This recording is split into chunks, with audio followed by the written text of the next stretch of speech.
Welcome back to my channel. चलो India science पढ़ें। पिछले पार्ट में हम लोगों ने एसआई यूनिट्स तक कवर कर लिया था। आज हम लोग पढ़ेंगे मोल कॉन्सेप्ट। लेकिन मोल कॉन्सेप्ट पढ़ने से पहले हमें कुछ बेसिक चीजें पता होना जरूरी है। देखो, आपको पता होना चाहिए एटॉमिक मास क्या होता है of protons plus mass of neutrons.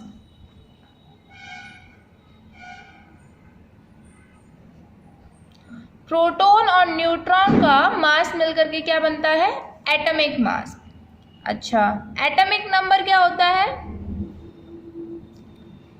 Number of protons, जिसको हम लोग जेड से रिप्रेजेंट करते हैं। एटॉमिक नंबर को जेड से रिप्रेजेंट करते हैं, एटॉमिक मास को ए से रिप्रेजेंट करते हैं। हम लोग नॉर्मली प्रोटॉन का मास और न्यूट्रॉन का मास कितना मान के चलते हैं? 1 AMU। AMU का मतलब होता है एटॉमिक मास यूनिट।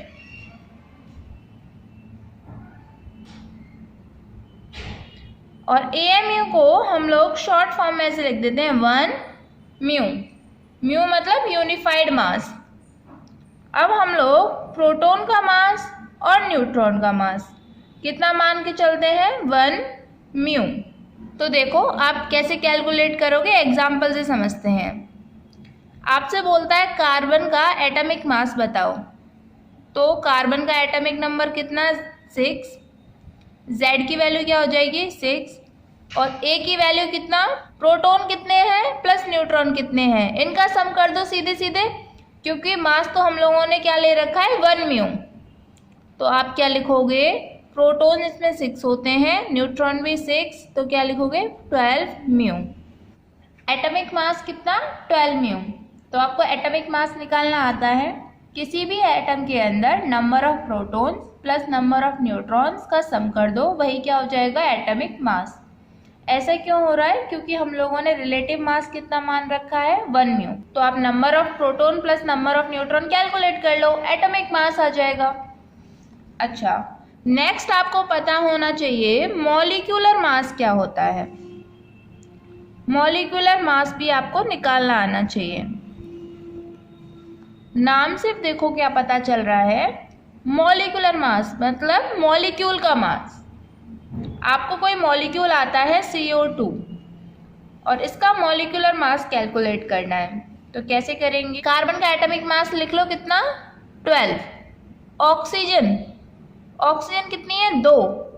एक का कितना एटॉमिक मास? 16। 2 का 16 × 2, तो ये कितना हो जाएगा? 12 + 32 = 44 यूनिट। ध्यान रखना म्यू।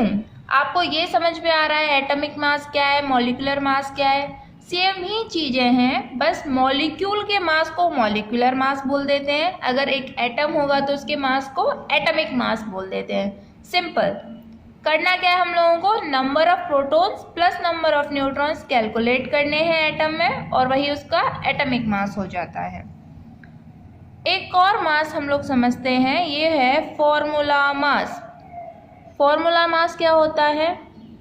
जितने भी आयनिक कंपाउंड्स होते हैं, अगर उनका मास कैलकुलेट करने के लिए आपको बोले तो वही मास को हम लोग बोल देते हैं फॉर्मूला मास। फॉर एग्जाम्पल जैसे NaCl है, आपको पता है आयनिक कंपाउंड है Na पॉजिटिव Cl नेगेटिव, तो इसका मास कैलकुलेट करो। कैसे कैलकुलेट करोगे? पहले सोडियम का कितना? 23। एटॉमिक नंबर कितना होता है? 11। Atomic mass 23।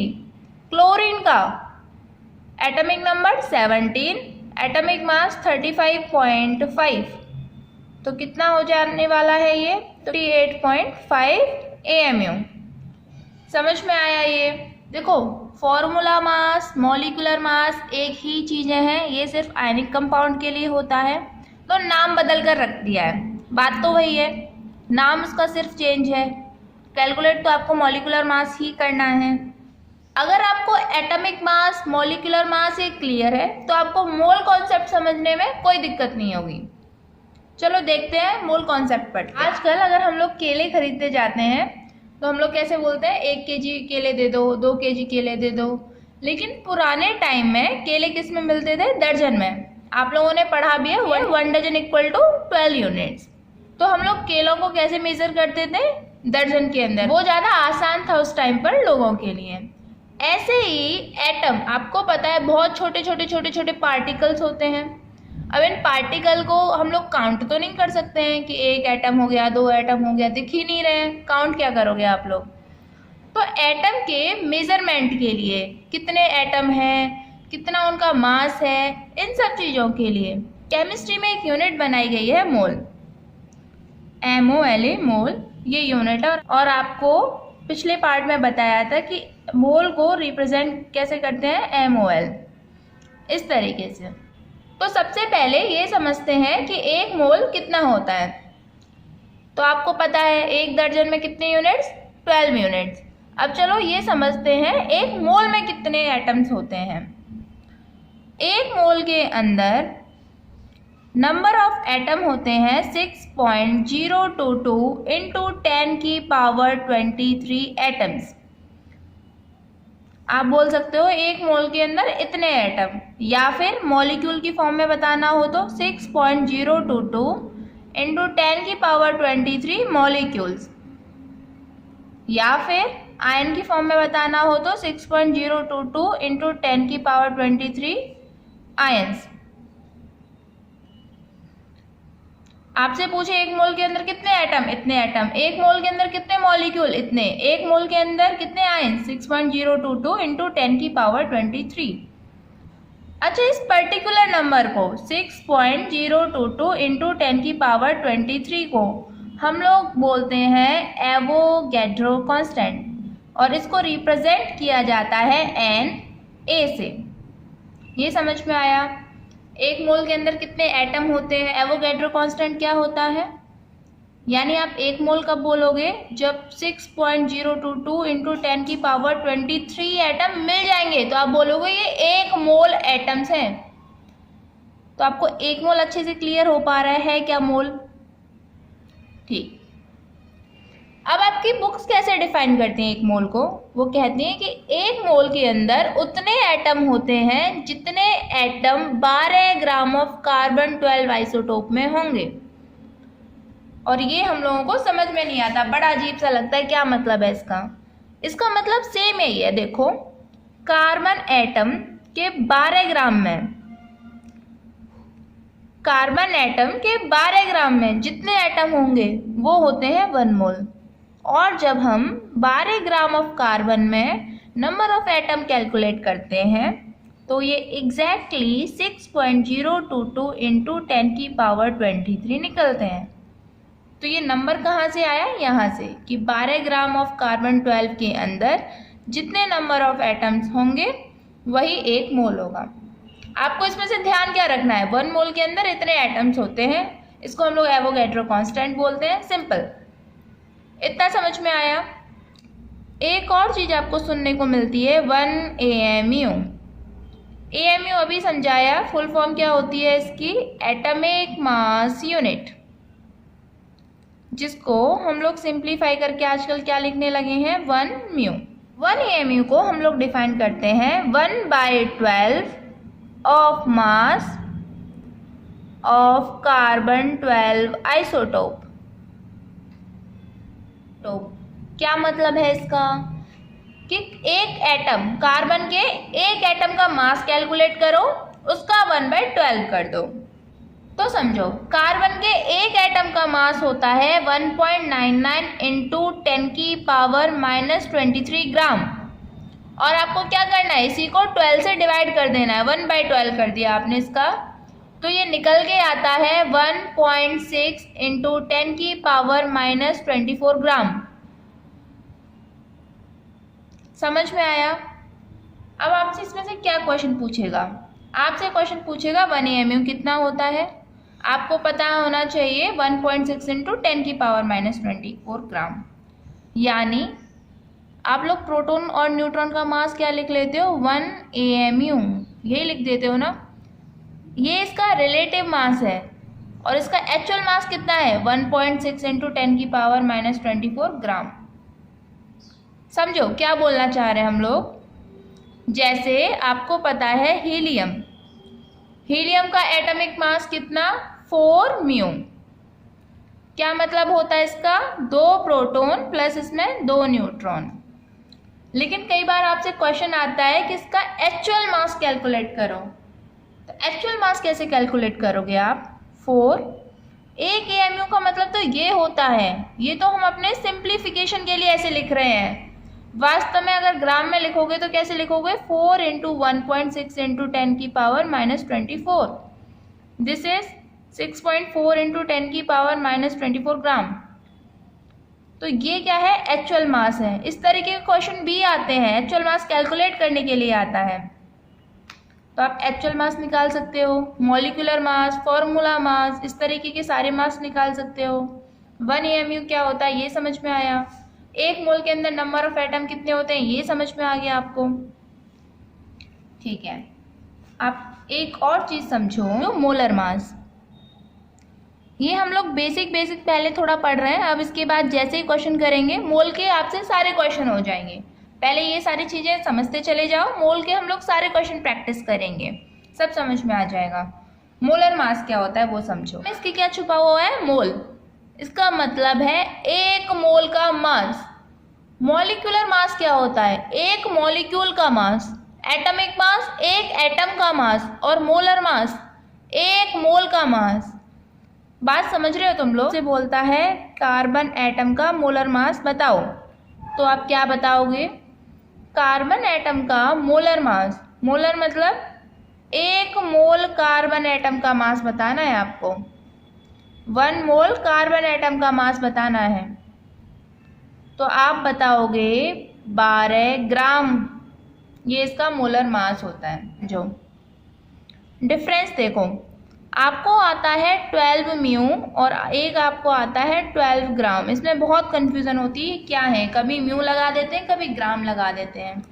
जिसके पीछे ग्राम लगा हुआ है उसका मतलब है ये मोलर मास को बता रहा है, 1 मोल एटम के मास को बता रहा है। और जिसके पीछे म्यू है इसका मतलब है ये 1 एटम का मास है। बात समझ में आ रही है। तो जब भी आपसे बोले मोलर मास कैलकुलेट करके बताना है, अगर आपको मॉलिक्यूलर मास पता है उसके पीछे ग्राम लगा। मान लो आपसे पूछता है हाइड्रोजन का एटॉमिक मास बताओ और मोलर मास बताओ, तो आप कैसे बताओगे, हाइड्रोजन का एटॉमिक मास कितना 1, इसके अंदर न्यूट्रॉन नहीं होता, ध्यान करो, 1 म्यू, ये इसका एटॉमिक मास है। और अगर 1 ग्राम लिख दे तो ये इसका मोलर मास है। इसका क्या मतलब है, हाइड्रोजन के 6.022 इंटू 10 की पावर 23 इतने एटम मिल गए, उन सब का वजन है ये, और ये उसके सिर्फ और सिर्फ 1 एटम का वजन है। तो आपको डिफरेंस क्लियर हो पा रहा है, मोलर मास क्या होता है और मॉलिक्यूलर मास क्या होता है। पीछे यूनिट से आप पहचान सकते हो, ग्राम है तो मोलर मास, और अगर म्यू है तो मॉलिक्यूलर या एटॉमिक मास। मोलर मास निकाल भी सकते हो, एटम है तो वही जो एटॉमिक मास है वही होगा, पीछे यूनिट क्या चेंज कर देनी है आपको, ग्राम। और अगर मॉलिक्यूलर मास है तो सेम मोलर मास होगा, बस पीछे यूनिट क्या चेंज कर दोगे, ग्राम। तो अभी आप पहचान सकते हो कौन सा मॉलिक्यूलर मास है कौन सा मोलर मास है, इतना क्लियर है। एक और चीज समझो, जो आपको ये फॉर्मूले पता होना चाहिए। नंबर ऑफ मोल कैसे कैलकुलेट करते हैं, वेट अपॉन मोलर मास। अभी हम इन पर क्वेश्चंस करेंगे, आपको ये सब कुछ क्लियर हो जाएगा, बस अभी आप फॉर्मूले देख लो। अगर वॉल्यूम दे रखी है तो वॉल्यूम अपॉन 22.4 लीटर। अगर आपको नंबर ऑफ पार्टिकल्स दे रखे हैं तो number of particles upon Na पता है क्या है, 6.022 इंटू 10 की पावर 23 एवोगैड्रो कांस्टेंट। इतना क्लियर है। एक तो आपको ये पता होना चाहिए, आपके सारे क्वेश्चन हो जाएंगे। एक चीज और देखो, आपको पता है 1 मोल बराबर कितने के, 6.022 इंटू 10 की पावर 23 एटम मॉलिक्यूल या फिर आयन, तो आप लिख सकते हो पार्टिकल्स, इतने पार्टिकल्स के। अब एटम है तो एटम लिख लेंगे, मॉलिक्यूल है तो मॉलिक्यूल लिख लेंगे, आयन है तो आयन लिख लेंगे। इसको हम लोग क्या बोलते हैं, एवोगैड्रो कांस्टेंट। अच्छा, एक मोल के मास को क्या बोलेंगे, मोलर मास, यानी एक मोल बराबर होता है मोलर मास के। इसके अलावा एक मोल गैस अगर है तो उसकी वॉल्यूम होती है 22.4 litre at standard temperature and pressure. ये ध्यान रखना है। अगर आपको ये पूरे रिलेशन पता है तो आप अब हर तरीके का क्वेश्चन कर सकते हो। ये मानो अब आपको मोल कॉन्सेप्ट आ गया, तो देखो क्वेश्चन करते हैं, क्वेश्चन कैसे सॉल्व होते हैं। पहला क्वेश्चन है आपका, कैलकुलेट द, ये क्वेश्चन आप प्रैक्टिस करते जाओ, calculate the number of moles in 40 gram of calcium. आपको कैल्शियम के 40 ग्राम में बताने हैं मोल कितने हैं। ये क्या दे रखा है आपको, वेट। पूछ क्या रहा है आपसे, मोल। तो इस रिलेशन को देखो, आपसे पूछ रहा है मोल कैलकुलेट करने के लिए, दे रखा है उसने वेट। वेट बोल दो चाहे मास बोल दो, कंफ्यूज होने की जरूरत नहीं है, क्योंकि फिजिक्स में तो मास और वेट अलग होता है, एक ही चीज है। अच्छा, यहाँ पर आपको मास दे रखा है, क्या कैलकुलेट करना है, नंबर ऑफ मोल्स। ओके, अब आप इस रिलेशन को देखो, आपको दे रखा है उसने मास, मोलर मास नहीं दे रखा है, मास दे रखा है, और आपको कैलकुलेट करवा रहा है मोल। तो बस इस रिलेशन में से जिसकी आपको जरूरत है उसे लिख लो। आपसे क्या बोल रहा है, मोल कैलकुलेट करने के लिए, तो आप रिलेशन लिख सकते हो 1 mole is equal to molar mass. बस इतना लिख लो। मास आपको दे रखा था, मोल कैलकुलेट करना है, दोनों लिख लिए। अच्छा, जो आपको कैलकुलेट करना हुआ करे उसको आप हमेशा राइट हैंड पे लिखो। तो इसको मैं अगर उल्टा लिख दूं तो कोई दिक्कत नहीं है ना, मैं इसको ऐसे लिख दूं, मोलर मास इक्वल टू 1 मोल। समझ में आया? मोलर मास किसके बराबर होता है, 1 मोल। या किसकी बात हो रही है, कैल्शियम की, तो आप लिख सकते हो molar mass of calcium equal to 1 मोल। अब वैल्यू पुट करो, कैल्शियम का मोलर मास कितना होता है, एटॉमिक नंबर कितना 20, और इसका मोलर मास कितना हो जाएगा 40 ग्राम। 40 ग्राम कितने के बराबर हो गया, 1 मोल के। तो 1 ग्राम कितने के बराबर होगा, 1/40 मोल। अब आपको कितने में बताना था, 40 ग्राम में।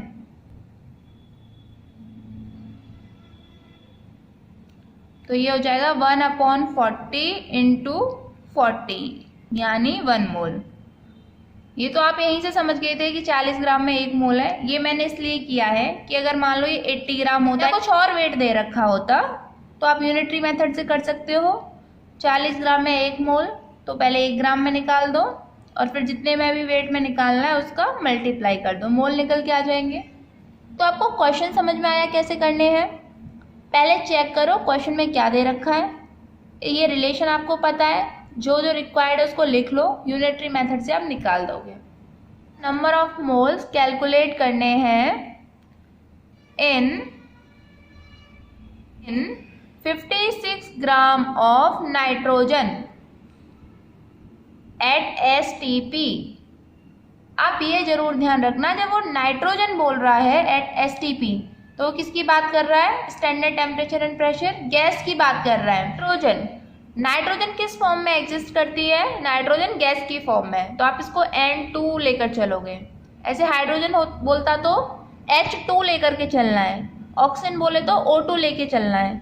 जब तक वो ये नहीं बोलता कि ऑक्सीजन एटम है, तो आपको उसकी नॉर्मल फॉर्म, जिस फॉर्म में वो नॉर्मली एग्जिस्ट करती है, वो लेके चलना है। अब देखो 56 ग्राम ऑफ नाइट्रोजन में मोल कैसे कैलकुलेट करेंगे।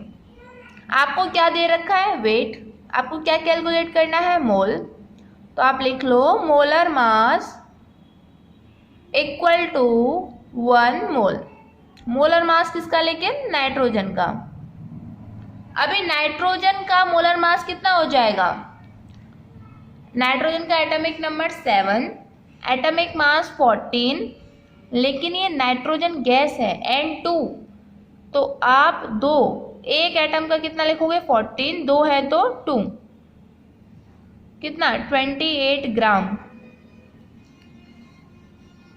ये इसमें ध्यान में रखने वाली बात है कि आपको मोलर मास क्या लेना नाइट्रोजन का 28 ग्राम, न कि 14 ग्राम। क्यों? क्योंकि नाइट्रोजन आपको देखो क्या पता है, अब मोलर मास हो गया 28 ग्राम में कितने होते हैं 1 मोल। 1 ग्राम में कितने हो जाएंगे 1/28 मोल। कितने में निकालना है 56 ग्राम में, तो 1/28 इंटू 56, ये आप कर सकते हो। कितने मोल हो गए 2 mole of nitrogen, 2 mole of N2 लिखोगे, नाइट्रोजन के 2 मोल हैं, तो आप मोल बड़ी आसानी से कैलकुलेट कर सकते हो। अच्छा, वॉल्यूम से मोल निकालने के लिए बोलता तो कैसे करना है, जो दे रखा है उनको चेक करना है और यूनिटरी मेथड से सॉल्व कर देना है। अच्छा, एक और क्वेश्चन मान लो आपके पास में है, कैलकुलेट द वॉल्यूम, वॉल्यूम बतानी है अब की बार, of 56 gram of nitrogen at STP, at standard temperature and pressure. तो अब की बार आपको क्या बोला है, वेट दे रखा है और वॉल्यूम निकालने को बोली है, तो आप कौन सा रिलेशन लिख दोगे, इन दोनों में से वेट और वॉल्यूम का रिलेशन लिख लो। आपको पता है मोलर मास बराबर कितना, गैस के लिए 22.4 लीटर, इतनी वॉल्यूम होती है। N2 का मोलर मास अभी आपने निकाला है, कितना होगा 28 ग्राम। ध्यान रखना 40 नहीं, N2 है वो, न कि नाइट्रोजन। तो 28 ग्राम की वॉल्यूम कितनी 22.4 लीटर। 1 ग्राम की कितनी 22.4/28 लीटर। आपसे कितने के लिए बोल रहा है 56 ग्राम के लिए, तो कितना हो जाएगा 22.4/28 इंटू 56, 28 2 जा 56, तो ये कितनी वॉल्यूम हो जाएगी 44.8 लीटर। समझ में आई आपको? अच्छा, एक और क्वेश्चन दे रखा है आपको, calculate the mass of 10⁻21 molecules of copper. अब की बार क्या करना है, मॉलिक्यूल दे रखे हैं, मास कैलकुलेट करना है, तो निकालो। रिलेशन में आपने क्या लिखा था, ध्यान करो, देखो रिलेशन, मॉलिक्यूल यानी ये इतने पार्टिकल 6.022 इंटू 10⁻23 पार्टिकल बराबर किसके, मोलर मास के। ये आपस में सब बराबर हैं, आपको पता है 6.022 इंटू 10⁻23 पार्टिकल की जगह आप मॉलिक्यूल दे रखे हैं, तो मॉलिक्यूल्स बराबर मोलर मास के। ठीक है, तो एक मॉलिक्यूल कितना, मोलर मास अपॉन 6.022 इंटू 10⁻23, और कॉपर का मोलर मास कितना 63.5 ग्राम अपॉन 6.022 इंटू 10⁻23। आपको कितने पार्टिकल दे रखे, ये तो एक मॉलिक्यूल का मास हो गया, 10⁻21 मॉलिक्यूल का मास।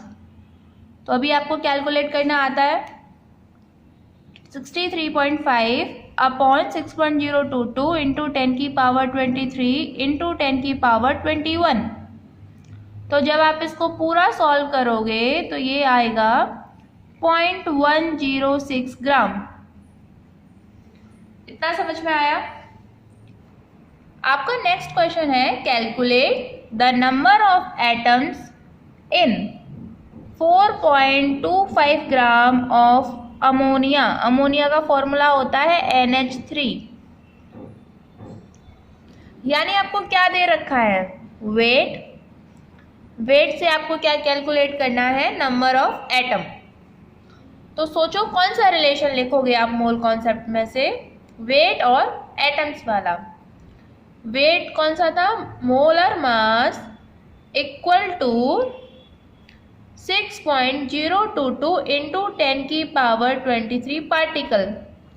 अब आप यहाँ क्या लिखोगे, पार्टिकल की जगह एटम, मॉलिक्यूल या फिर आयंस। इसको समझो, आपसे पूछे हैं एटम और आपको दे क्या रखा है, हमें किस में कैलकुलेट करने हैं एटम, अमोनिया के अंदर।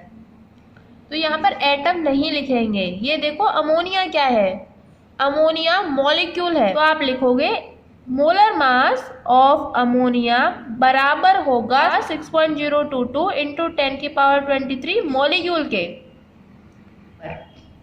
अमोनिया का मोलर मास जरा कैलकुलेट करो, नाइट्रोजन का कितना 14, हाइड्रोजन का 1 होता है, 3 है तो कितना 17 मोलर मास ग्राम में। तो 17 ग्राम अमोनिया के अंदर होते हैं 6.022 इंटू 10⁻23 मॉलिक्यूल्स।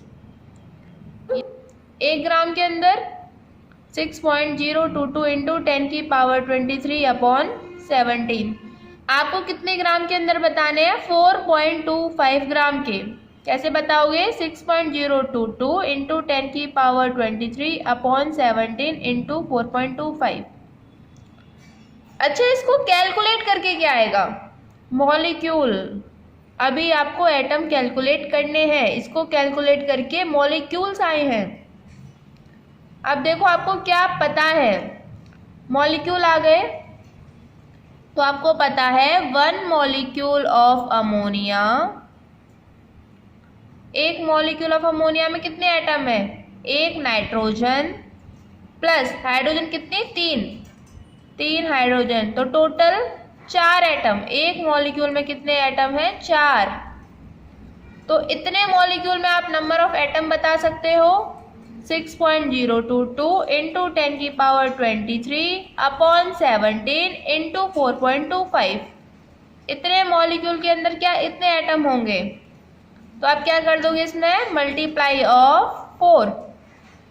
एक मॉलिक्यूल के अंदर 4 एटम अपॉन 17 इंटू 4.25 इंटू 4। अब जो आपका आंसर आएगा वो आपको एटम बताएगा। तो अभी आप क्वेश्चन कर सकते हो इस तरीके के। एक लास्ट क्वेश्चन हम लोग मोल कॉन्सेप्ट पर कर रहे हैं। देखो आपका क्वेश्चन है, calculate the number of neutrons present in 1.7 gram of ammonia. Ammonia का कितना दे रखा है, 1.7 ग्राम। क्या कैलकुलेट करने, न्यूट्रॉन। तो आपके पास में डायरेक्ट तो ऐसा कोई रिलेशन नहीं है जिससे नंबर ऑफ न्यूट्रॉन कैलकुलेट हो जाए, तो आप कौन सा रिलेशन लगाओगे। आपको पता है मोलर मास बराबर किसके, 6.022 इंटू 10⁻23 मॉलिक्यूल्स। अगेन अमोनिया है, तो क्या है इसके, मॉलिक्यूल्स ऑफ अमोनिया। अमोनिया का वजन 17 ग्राम, 6.022 इंटू 10⁻23 मॉलिक्यूल्स के। तो आप 1 ग्राम में निकाल सकते हो, 6.022 इंटू 10⁻23 अपॉन 17। 1.7 ग्राम में आप बता सकते हो कितने मॉलिक्यूल हो जाएंगे, 23 अपॉन 17 इंटू 1.7। अब आपके पास में क्या निकल के आ गया है, मॉलिक्यूल्स। निकालना क्या है, नंबर ऑफ न्यूट्रॉन्स। तो क्या करेंगे, आपको पता है 1 मॉलिक्यूल ऑफ अमोनिया, इसके अंदर देखो नंबर ऑफ न्यूट्रॉन कितने होते हैं। नाइट्रोजन का एटॉमिक नंबर 7, एटॉमिक मास 14, और एटॉमिक मास क्या होता है, sum of proton plus sum of neutron. और एटॉमिक नंबर क्या होता है, नंबर ऑफ प्रोटॉन। तो आपको पता है एटॉमिक मास में से अगर एटॉमिक नंबर माइनस कर दें तो क्या आ जाते हैं, न्यूट्रॉन। तो नाइट्रोजन में कितने, 7। अच्छा, हाइड्रोजन में कितने न्यूट्रॉन होते हैं, एक भी नहीं, 0। इसमें ये ध्यान रखना है, हाइड्रोजन का एक्सेप्शन है ये, 0, इसमें कोई न्यूट्रॉन नहीं होते। यानी एक मॉलिक्यूल ऑफ अमोनिया में कितने न्यूट्रॉन, 7 न्यूट्रॉन। तो आपके पास में नंबर ऑफ मॉलिक्यूल इतने आए हैं, एक में 7, तो इतने में आप बता सकते हो किससे मल्टीप्लाई कर देंगे, 7 से। इतना क्लियर हुआ आप लोगों को। तो अब हम नेक्स्ट टॉपिक पढ़ते हैं, परसेंटेज कंपोजिशन। देखो परसेंटेज कैसे निकालते हैं, इसका फॉर्मूला होता है mass percent is equal to mass of element in compound upon molar mass of compound, क्योंकि परसेंटेज है तो किससे मल्टीप्लाई कर देंगे, 100 से। इतना क्लियर है। चलो हम लोग एग्जाम्पल ले लेते हैं तो ये आपको कैलकुलेट करना आ जाएगा। मान लो आपको देता है वाटर H2O और कहता है कि आपको इसमें मास परसेंटेज कैलकुलेट करनी है हाइड्रोजन की। तो देखो आप कैसे करोगे, फॉर्मूला लगाओ, मास ऑफ एलिमेंट इन कंपाउंड, यानी हाइड्रोजन का मास कैलकुलेट करो H2O के अंदर।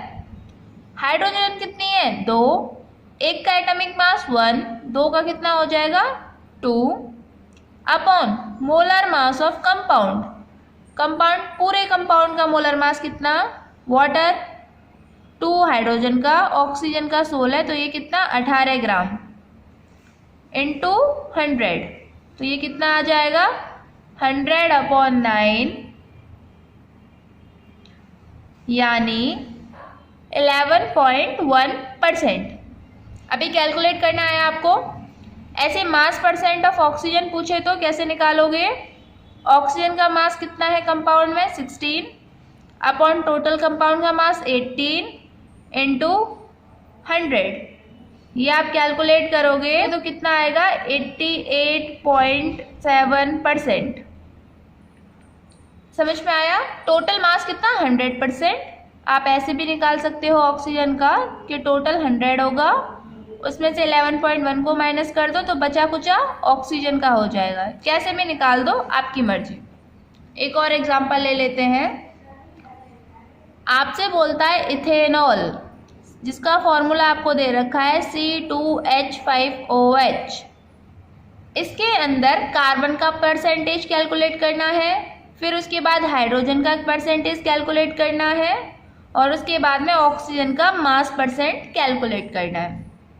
तो कार्बन का आप लोग कैसे करोगे, कार्बन 2, 1 का 12, 2 का 24, पूरे कंपाउंड का मास निकालो, 2 कार्बन 12 इंटू 2 प्लस हाइड्रोजन का होता है 1 into 5 plus oxygen 16 plus again hydrogen. तो ये पूरा कैलकुलेट करो, 24 प्लस 5 प्लस 1 प्लस 16, तो ये कितना होने वाला है 46। अब देखो कार्बन का परसेंटेज कैसे निकालेंगे, कार्बन का मास कंपाउंड में 24, total mass of compound 46 multiply by 100, ये आएगा 52.2% समथिंग। हाइड्रोजन का कैसे निकालोगे, 5 हाइड्रोजन ये, 1 ये, 6 हाइड्रोजन 6 ग्राम अपॉन 46। हाइड्रोजन का 6 क्यों, क्योंकि हाइड्रोजन का तो 1 ही होता है, तो 6/46 इंटू 100। ऑक्सीजन का कैसे निकालोगे, कितनी ऑक्सीजन, एक ऑक्सीजन 16 ग्राम, कंपाउंड का मास 46 ग्राम इंटू 100। तो अभी आपको मास परसेंट कैलकुलेट करना आ गया समझ में। आई होप आपको आज के पूरे टॉपिक्स क्लियर हो गए हैं। तो आप लोगों को अब क्या करना है, क्वेश्चन प्रैक्टिस करनी है बहुत सारी। Okay, thank you students and share this video with other students. और आप लोग अपने नोटिफिकेशन भी ऑन करके रखें ताकि जैसे ही आपकी क्लास की वीडियो आए आप लोग उसे देख सकें। Okay, thank you.